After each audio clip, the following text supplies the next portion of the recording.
பேரா ஈப்போவில் 2 மணி நேரத்திற்கும் மேலாக தொடர்ந்து பெய்த கனத்த மழையினால் ஏற்பட்ட வெள்ளத்தில் கம்போங் மஞ்சோய், கம்போங் தங்கு ஹுசேன், மேருராய, புந்தோங் உட்பட பல பகுதிகள் பாதிக்கப்பட்டன.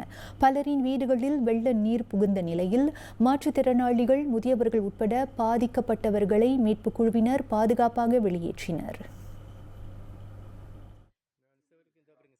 வெள்ளத்தில் பாதிக்கப்பட்ட B40 பிரிவைச் சேர்ந்த மக்களுக்கு உடனடி உதவிகள் வழங்க தகுந்த நடவடிக்கை மேற்கொண்டதாக இப்போஹ்பாரா நாடாளுமன்ற உறுப்பினர் M. குலசேகரன் தெரிவித்தார்.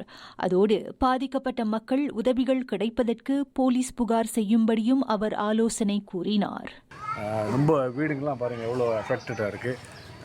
அவங்களுக்கு இமீடியட் கொஞ்சம் உதவிலாம் வேணும். அதுக்கு நாங்கள் செஞ்சுக்கிட்டு இருக்கோம். சாப்பாடு, லஞ்ச் அதெல்லாம் கொடுத்துக்கிட்டு இருக்கோம். அதே நேரத்தில் அவங்களுக்கு என்ன நான் கேட்டுக்கிட்டேன்னா, நீங்கள் போய் போலீஸ் புகாரை கொடுங்க. என்ன நடந்துச்சு, எவ்வளோ செலவு வந்திருக்குன்னு நான் அரசாங்கக்கிட்டேருந்து கேட்டு சில காசை நான் வாங்கி கொடுக்குறேன் உங்களோட. ஏன்னா இதெல்லாம் முக்கால்வாசி எல்லாம் B40 குடும்பம் உள்ள ஆளுங்க, கஷ்டப்படுறவங்க. இன்றைக்குள்ள சாப்பாடுக்கு இன்றைக்கி வேலை செஞ்சால் தான் சாப்பாடு இருக்குது. ஸோ அந்த மாதிரி ஆளுகளுக்கு நானே கண்டிப்பாக செய்ய தயாராக இருக்கேன். கடந்த 6 ஆண்டுகளுக்கு முன்னதாக இப்போவில் இதே போன்ற வெள்ள நிலைமை ஏற்பட்டது.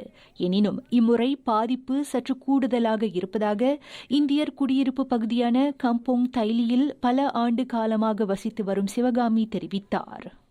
எங்களுக்குன்னு எந்த வருமானமும் கிடையாது.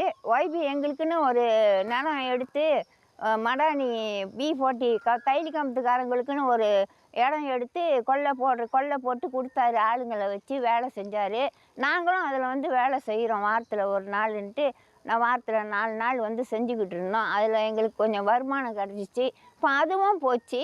இப்போ இந்த மாதிரி வெள்ளம் ஏறி எங்களோட வாழ்வாதாரத்தையே வீணாக்குனா நாங்கள் எங்கே தான் போய் பிழைக்கிறது? யாருக்கிட்ட தான் நாங்கள் போய் என்னான்னு தான் சொல்லி அழுவுறது? எங்களுக்கே தெரியல. இதுக்கு ஏதாவது ஒரு வழி அரசாங்கம் தான் செய்யணும்.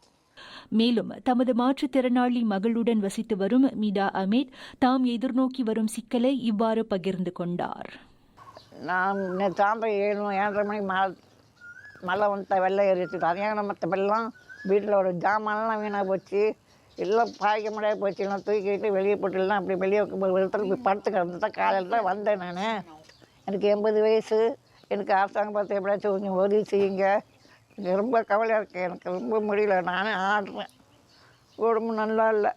இக்குடியிருப்பு பகுதியில் ஏறக்குறைய 30 குடும்பங்கள் வசித்து வரும் நிலையில் தங்களது வாழ்வாதார முன்னேற்றத்திற்கு அரசாங்கம் உரிய நடவடிக்கை எடுக்க வேண்டும் என்று கேட்டுக் கொண்டனர்.